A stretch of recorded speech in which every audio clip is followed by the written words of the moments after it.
इजहारुल हसन साहब जी, डॉक्टर साहब अगर आ जाएं तो उसके बाद फिर डॉक्टर साहब।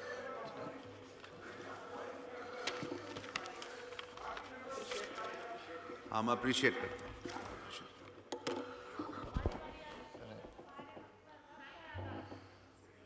नहीं स्पीकर साहब, ये शुक्रिया आपका, लेकिन ये अपोजिशन के हिस्से में वक्त ज़्यादा ही तकारीर के लिए मिला है, तो कोशिश करें कि जो मेंबर्स कम तकरीर करते हैं या जिनकी नंबर देर से आते हैं या असेंबली में उन्हें ईयरली या हाफ ईयरली बोलते हैं, उन्हें मौका दिया जाए। और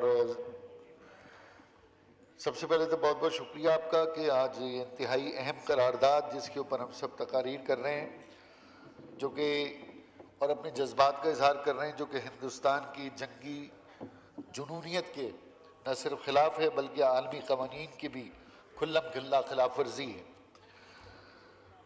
शहबाज शरीफ साहब ने ऐवान में और हमारी अस्करी क़यादत ने, हमारे सिफारती नुमाइंदों ने पूरी दुनिया के अंदर इंतहाई बुर्दबारी और इंतहाई समझदारी के साथ पाकिस्तान को बहैसियत एक न्यूक्लियर स्टेट, बहैसियत स्टेट्समैन पूरी दुनिया में रिप्रेजेंट किया। और ये मसला तो स्पीकर साहब 2022 से शुरू हो चुका था।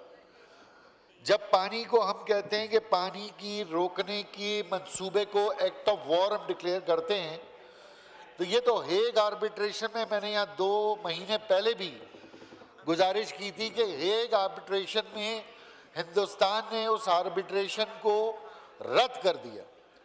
यहाँ तक कि इंडियन गवर्नमेंट ने इंडस वाटर ट्रीटी पे जो ऑब्जेक्शंस उठाए थे उसे भी आर्बिट्रेशन काउंसिल ने रद्द कर दिया था, जो कि इंडिया ने उसको दोबारा मुस्तरद किया, उस फैसले को तस्लीम करने से इनकार किया। ये मामला तो 4 साल से चल रहा है जो अभी जारियत का है, लेकिन हम इस मामले में 2022 और 2023 में वो जारहाना रिस्पॉन्स क्यों नहीं दे पाए? यकीनन इसकी कोई वजूहात होंगी जो कि ऐवान में आना चाहिए। स्पीकर साहब, 2016 में मोदी के नापाक अज़ाइम ने ये कह दिया था कि water and blood can not float together. हमें तो उस वक्त ही उसके नापाक अज़ाइम का नोटिस लेकर हिंदुस्तान का मुंह बंद कर देना चाहिए था, जिसमें शायद हमारी तरफ से ताख़ीर हुई। लेकिन आज हमें मोदी को ये कहना चाहिए, yes, water and blood can float together if you want. और यही आज का जज्बा पूरे पाकिस्तान का, जो कि एक यूनानिमस जज्बा है, जो अफवाज पाकिस्तान के साथ भी शाना बशाना मौजूद है। मैं ये समझता हूँ कि जितने रिस्पॉन्सिबल स्टेट्समेंट के साथ पाकिस्तान अपनी सिफारती सतह पर अपने आप को एज ए न्यूक्लियर स्टेट, पुरअमन स्टेट पूरी दुनिया से मुज़ाकरात कर रहा है, वहाँ पर हिंदुस्तान न सिर्फ हज़ीमत का सामना करना पड़ रहा है बल्कि पूरे हिंदुस्तान के लोगों को मोदी और मोदी के हमनवाओं से फौरी तौर पर मुस्तफ़ी होने की अपील करनी चाहिए। हिंदुस्तान के अंदर मोदी की रूल ऑफ जो गवर्नेंस है उसके खिलाफ बगावत होनी चाहिए, क्योंकि न सिर्फ उसने पुलवामा अटैक में, पहलगाम अटैक में बगैर तहकीकात करे बेगुनाह मासूम लोगों के ऊपर बमबारी की, मसाजिद को शहीद किया। मसाजिद को शहीद करने का जो ये नैरेटिव है, ये क्या है? ये वही बाबरी मस्जिद को शहीद करने वाला नैरेटिव है। ये मसाजिद को नहीं बल्कि आलम इस्लाम के खिलाफ उसका एक नैरेटिव था। और इन मसाजिद को शहीद करके वो बता रहा है कि उसने बड़े टारगेट अचीव किए। 9 साल और 5 साल के बहन भाइयों को शहीद करके बता रहा है कि उसने कोई दहशतगर्द वहाँ पे मार गिराए हैं। तो हम समझते हैं पाकिस्तान ने बहुत अच्छा इक़दाम किया कि पूरे बैनुल-अक़वामी इबलाग़ अम्मा को ले जाकर उन जगहों का विज़िट कराया, पूरी दुनिया के सामने दिखाया। और फिर ये सिंदूर, एक चुटकी सिंदूर की कीमत भारत के 1.25 अरब लोग पूछे मोदी से कि ये जो एक चुटकी सिंदूर तुम्हारी 5 तैयारों के एवज गई है, आखिर ये सौदा किसने किया? ये पूछा जाए कि ये ऑपरेशन सिंदूर को अफवाज पाकिस्तान ने ऑपरेशन विधवा बना दिया। आज ऑपरेशन सिंदूर जो है ऑपरेशन विधवा में तब्दील हो गया है। और वो विधवाएं पूछे मोदी से कि हमारे सिंदूर को मिटाने की कीमत तुमने क्या वसूल करी। इसी तरीके से यहाँ पर अपोजिशन लीडर साहब ने बहुत सारे पाकिस्तान के अंदर के मामलात को बयान किया, मैं रिपीट नहीं करूँगा, लेकिन मैं ये ज़रूर कहूँगा कि ऐवान के अंदर अपोजिशन लीडर साहब को बहुत जिम्मेदाराना तकरीर करनी चाहिए। उनकी ओपनिंग स्पीच थी, लेकिन ओपनिंग स्पीच ऐसे लग रहा था कि पाकिस्तान के खिलाफ ही शुरू कर दिया उन्होंने, और उन्होंने पूरे पाकिस्तान के चारों सूबों के बिला वजह के ऐसे अकायद के मिसाल के तौर पर आप बलूचिस्तान में सेल्फी नहीं ले सकते। अच्छा, अब ये कोई बात करने की थी कि बलूचिस्तान में कौन सेल्फी तो सब ले सकते हैं। हाँ, आप आ जाए मोटरसाइकिल पे कभी कराची और मोबाइल लेकर, तो आप सेल्फी तो छोड़े, मोबाइल ही नहीं मिलेगा आपको। और अगर आप कहीं मोटरसाइकिल पे बच आ गए तो डंपर निपटा के चला जाएगा। तो ये कोई कहने की बात है? हिंदुस्तान के अंदर तो इस तरह के हिंदुस्तान के तो लाइन लगी हुई है। कश्मीर का 370 आपको वो बताना चाहिए था। गुजरात में सकर हजारों मुसलमानों का खून इस सरकार के ऊपर मौजूद है, वो बताना चाहिए था। बाबरी मस्जिद, कनाडा में खालिस्तान के लीडर को मारा गया, वो बताना चाहिए था। मणिपुर, आसाम के अंदर क्रिश्चियंस को, हजारों क्रिश्चियंस का कत्लेआम किया गया। नागालैंड मूवमेंट के अंदर आज भी वहां पे कत्लेआम चल रहा है, वहां पे एथनिक वॉर चल रही है। इसी तरह झारखंड, पठानकोट, वहां पर भी उनके अंदर दाखिली मामला चल रहे हैं, सेपरेटिस्ट मूवमेंट चल रही है। इसी तरीके से कश्मीर में जो कुछ हिंदुस्तान सैकड़ों शहादतों के साथ आज सरे फहरिस्त है पूरी दुनिया में इंसानी हकूक की खिलाफ वर्जी के ऊपर, वो हमारे सामने मौजूद है। फिर उसके बाद हाइडल टेररिज्म है, ये सारे प्रूव हैं। हमारे पास कुछ नहीं है ऐसा। हिंदुस्तान के अंदर तो लाइन लगी हुई है उनके इंतहा पसंदी और दहशत गर्दी की। और आखिर में मैं ये भी कहूंगा जनाब कि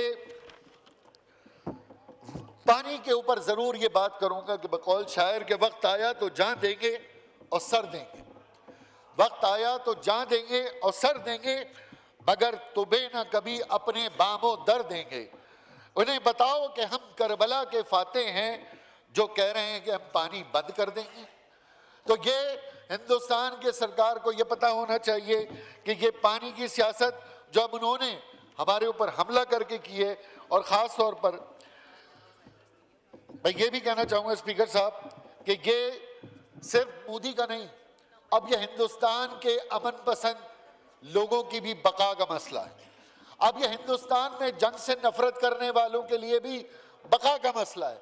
अब उन्हें यह सोचना पड़ेगा, चाहे वहाँ के मुसलमान हों, चाहे वहाँ के अमन पसंद हिंदू हों या क्रिश्चियंस हों, जो कि वहाँ पर मोदी फैशिज्म की वजह से बर्बरियत का शिकार हैं, वहाँ पर इकोनॉमिक डेप्रिवेशन का शिकार हैं। या अब उन्हें सवाल करना पड़ेगा कि एक जमहूरी या एक सेक्युलर हिंदुस्तान होने चाहिए या मोदी का फैशिस्ट हिंदुस्तान होने चाहिए। और ये तमाम peace loving, they should accountable Modi government, और they should ask what goal the Modi have achieved, what goal the Modi have achieved after this innocent killing in the Pakistan by losing the 5। और Rafale की बात हुई speaker साहब, बड़ी मजे की बात है कि मोदी साहब ने कहा 2019 में वो जो उनके पायलट आए थे चाय पीने वाले, तो वो कहने लगे कि जनाब हमारे पास राफेल होते तो फिर हम पाकिस्तान को बताते। यकीन करें फ्रांस परेशान हो गया और राफेल आधी कीमत पे कोई नहीं ले रहा। मुझे तो ऐसा लग रहा है वो ली मार्केट चाकीवाड़ा पे न चलाया उसका स्क्रैप कि भाई आधी कीमत पे 25,000 रुपये महीने पे ले लो कम से कम। यानी ऐसे लोग जिसको हिंदुस्तान ने अपनी आंखों पे बिठाया, राफेल में बिठाया, जो गधे पे बैठने के काबिल नहीं थे, उनको जंग में भेज दिया राफेल देकर। तो मेरी गुजारिश ये है कि फिर एक और बात हुई, कहने लगे जी बड़े परिंदे आ गए।